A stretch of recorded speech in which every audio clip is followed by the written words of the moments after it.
Vamos falar sobre nível de consciência em relação ao homem e Deus. É. Por exemplo, você é um comediante que costuma contar suas piadas, né? E você tem piadas engraçadas, você tem piadas muito pesadas. Como que é a sua consciência acerca da sua própria vida? Como você avalia a sua vida? Será que o cara para e fala assim, pô, essas piadas que eu estou contando são muito pesadas? Será que Deus vai considerar que eu sou um comediante, que isso é que eu trago sorriso, alegria para as pessoas? Quando você tem essa consciência de que algo pesa sobre você, né, é aquilo ali, para mim, no meu modo de ver, é o Espírito Santo te mostrando que alguma coisa não está certa. Por que você pode avaliar isso? Vamos supor que você tenha essa consciência. Eu não estou falando de pessoas que não tenham essa cobrança na sua forma de vida. Ela não tem essa cobrança na mente. A pessoa é comediante, ela faz e tal. Não existe um momento em que ela para considerar isso. Se ela não para considerar isso, é porque ela não tem essa cobrança, né? O Espírito Santo não está na vida dela fazendo essa cobrança. Mas porque você, na sua mente, tem essa cobrança? É porque Deus está te orientando. Penso eu que seja dessa forma, tá? Que Deus está te orientando que esse caminho não está certo. Porque uma das coisas que eu percebo sobre a vida é que se você está seguindo algo errado, todas as demais coisas na sua vida podem estar erradas devido a essas considerações. Ou seja, você pensa assim, cara, já estou fazendo errado, então eu posso sair com uma mulher aqui, eu posso viver a minha vida assim, porque eu já estou perdido. É essa consideração talvez que o mal quer que você tenha sobre a sua vida. Que você já se entregue, já está perdido. Porque você conta uma piada dessa picante, você acha que Jesus riria disso? Você acha que Deus está achando isso engraçado? Né? Você vendendo a sua alma, exatamente, você está vendendo a sua alma ali. Porque do momento em que você não dá espaço para a santidade, ou espaço para Deus entrar na sua vida, você está trocando as coisas espirituais por coisas materiais. E é daí que vem aquela frase muito conhecida: do que adianta o homem ganhar o mundo todo e perder a sua alma? Você está perdendo tempo de conexão com Deus. Você está perdendo tempo de um lugar de prazer com Deus, como Davi disse. Mais vale um momento em sua presença do que 1000 anos. Mas vale um pouquinho de tempo, ou seja, Deus estendeu a sua presença à humanidade por meio do sacrifício de Cristo, de uma forma fácil de um homem encontrar Deus. E o que nós temos feito com isso? Né? Quanto tempo a gente tem perdido com demais coisas? Você pode ter a sua vida inúmeros momentos maravilhosos, mas você precisa sempre estar com a consciência em Deus. E sempre ter esse cuidado de você não estar trocando a sua vida, o seu mundo, né? A sua vida vindoura, né? Na casa de meu pai há muitas moradas, Jesus disse isso. Você pode estar trocando essas moradas por uma coisa passageira aqui na Terra, por uma coisa momentânea, uma coisa que não tem significado, né? Paulo, ele disse: eu considerei tudo como esterco, ou seja, ele mostra que nada nessa vida tem tanto valor, não chega a ter significância quanto aquilo que há de vir. Então, essa mensagem é para aquela pessoa que tem essa cobrança. Será que eu estou vivendo uma vida que desagrada a Deus? Com certeza, se a sua consciência está trazendo essa acusação, algumas coisas precisam mudar, né? Isso daqui não é uma mensagem de julgamento da sua vida, né? O Evangelho, ele não é uma mensagem para condenar a sua vida, para julgar as pessoas, como às vezes alguns têm colocado. Não, ela é uma mensagem que reconcilia o homem com Deus. É uma mensagem de alerta, né, para caminhos que você não devia seguir. Porque se você segue o caminho da bebedeira, ali você não vai encontrar Deus. Se você seguir o caminho da prostituição, ali você não vai encontrar Deus. São mensagens de preservação da alma. São mensagens de preservação da sua integridade espiritual. Não é um julgamento que Deus está fazendo. Então, às vezes, nós cristãos não sabemos falar isso para as pessoas. Nós não sabemos dizer para elas o quanto elas precisam se consertar, porque nós mesmos temos muitas falhas e até defeitos piores. Nós queremos ser portadores da mensagem, nós até temos essa missão, mas a gente não consegue transmitir da forma certa, né? Porque quando a gente fala, soa que estamos julgando aquela pessoa, e às vezes acontece de realmente estarmos julgando. Então há uma coisa que nós precisamos conhecer, né? Como vamos dizer, né? Às vezes você não precisa nem falar diretamente. Às vezes você pega, a igreja está aberta, está tendo o culto, você está pregando uma mensagem, através daquela mensagem Deus consegue fazer a mudança. Porque é o Espírito Santo que está fazendo essa transformação. É o Espírito Santo que mostra para a pessoa se a religião dela está certa ou errada, se o caminho que ela está seguindo não é a verdade. É o Espírito Santo que faz isso. É o poder da palavra de Deus que faz isso, né? É a espada de dois gumes. É a espada que é uma arma de defesa e ataque, né? A Bíblia, ela é uma arma de defesa e ataque. Você vê quando Jesus é atacado por Satanás, atira-te daqui abaixo, né? Jesus se defende com a palavra, mas também está escrito, não tentarás o Senhor teu Deus. Ele se defende com a espada, ele se defende, ele está nos ensinando a importância de conhecer bem o Evangelho. O Brasil, por exemplo, é uma terra fértil para o charlatanismo, isso está óbvio, está nítido, né?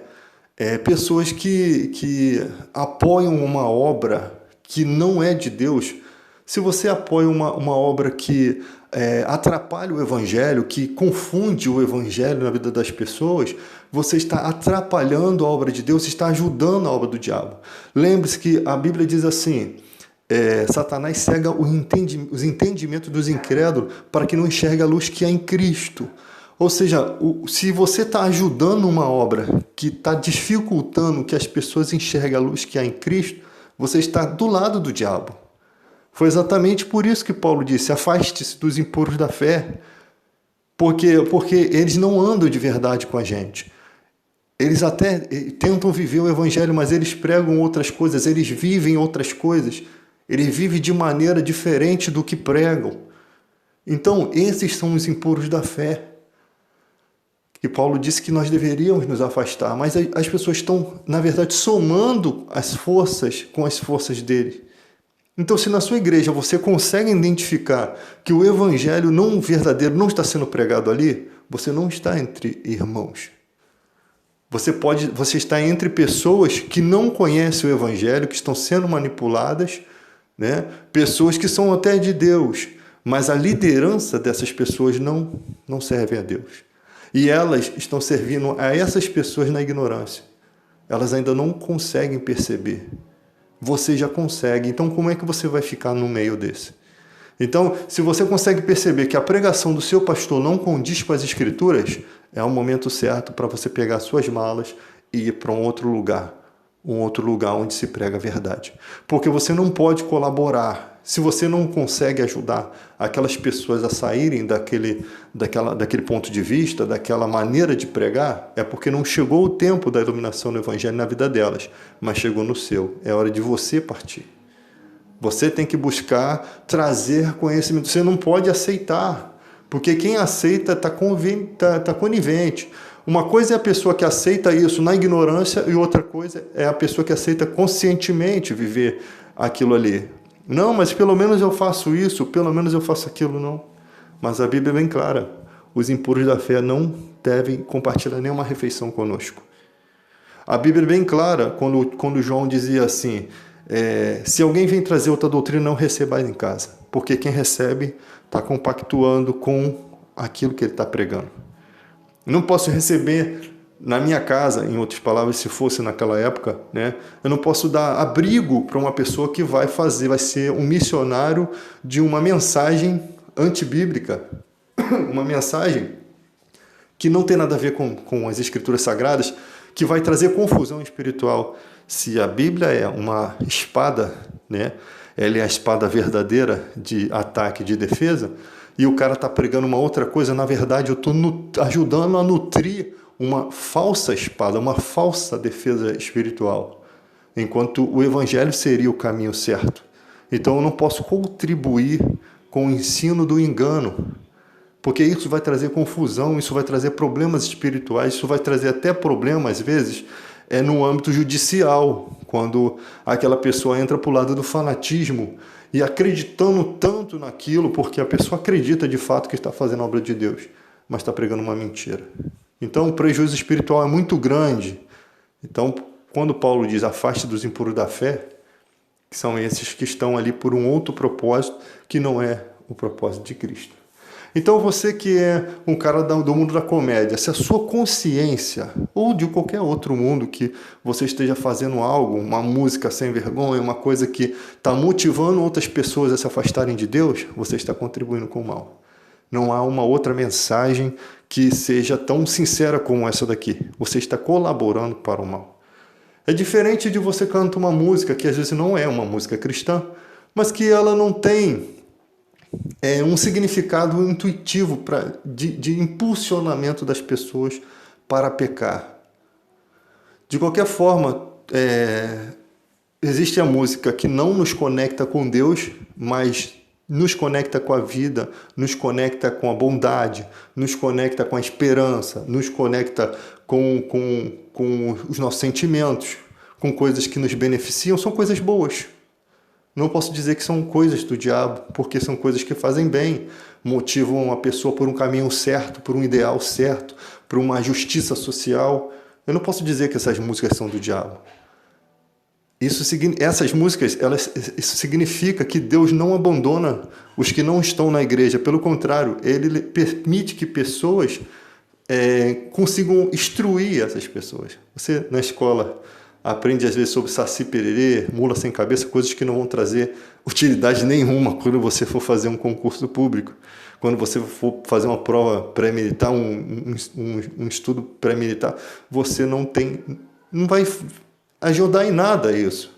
Agora, você conhecer a história do seu país, você conhecer a história dos cantores que numa época desafiaram autoridades, colocaram em suas músicas mensagens diretas, né?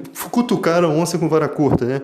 Não aceitaram a opressão, né? Isso é bacana, porque você vê que são pessoas que abriram mão, podiam simplesmente ficar caladas para não ter problema, mas não, elas abriram um momento ali, mão da fama, mão de tudo que tinha, porque achou que elas eram a pessoa certa para estar ali, que outros não iriam fazer o mesmo. E todos os ideais daquilo que a pessoa compõe, né, tipo Chico Buarque, por exemplo, todos os ideais estariam em jogo. Então, naquele momento, não dava para retroceder. A vida, às vezes, nos empurra para situações que a gente não quer, e às vezes a gente não pode retroceder. Às vezes não dá para retroceder, porque fere moral, fere costumes, fere conceitos. Então, Deus sabe muito bem que a vida às vezes nos empurra para certos destinos, né? Então, tem hora que a gente precisa olhar para o céu e pedir: Senhor, me ajuda, que eu não sei o que fazer aqui. Eu não sei como é que vai ser daqui para frente, né? Tem gente que a morte bate na porta e o cara: eu não vou fugir, eu não tenho para onde fugir. Como é que eu vou fugir se minha família está toda aqui? Meus bichinhos de estimação estão aqui, a minha família está aqui, para onde eu vou? Eu vou embora e deixar minha família? Não tem como. A pessoa morre no portão, a pessoa sabe que a morte vem e ela aceita o seu destino. O soldado, quando vai para a guerra, ele não aceita o seu destino? Ele aceita o seu destino. Então a vida às vezes nos empurra para determinadas situações.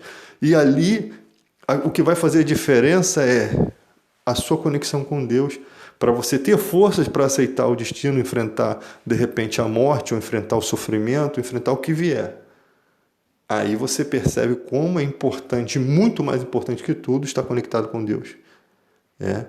Porque a coragem vai te fazer enfrentar tudo isso e atravessar a barreira, né, que todo ser humano um dia vai ter que romper, que é a barreira da morte, e receber a sua recompensa pelas coisas que você tem feito aqui, né, que a salvação é um dom gratuito de Deus, mas as recompensas são coisas diferentes. Se é que você vai ser salvo ou não. Já tem gente pregando. Outro dia eu critiquei o Caio Fábio, porque as pregações dele dão a entender que todo mundo será salvo, enquanto Jesus disse: naquele dia muitos me dirão: Senhor, em teu nome não fizemos, apartai-vos de mim, vós que praticais iniquidade. Naquele dia ele vai separar os bons dos maus, o trigo do joio. Agora, dali para frente, se o amor de Deus vai imperar sobre tudo, eu não sei. Mas eu não posso chegar e pregar uma coisa que dá a entender ou que afirma que Deus vai salvar todas as pessoas, porque isso não condiz com as Escrituras. Não quer dizer que não é o querer de todos, né? Que todos se salvem. O querer até de Deus. Ele não tem prazer na morte do ímpio. Mas a gente não pode dizer aquilo que a Bíblia não diz.